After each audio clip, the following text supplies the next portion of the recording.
birthday to you. Happy birthday to you. Happy birthday, dear Angel. Happy birthday to you. Happy birthday to you.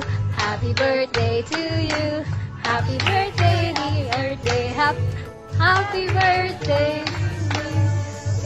So, okay, thank you. Yay! I am 100 years old.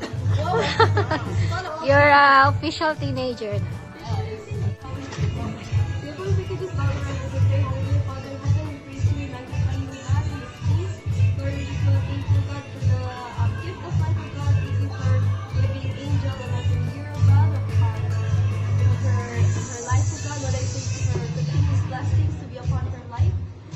As she continues in this grade 8 year, oh God, Lord, I pray that she will just pass in her classes, oh God.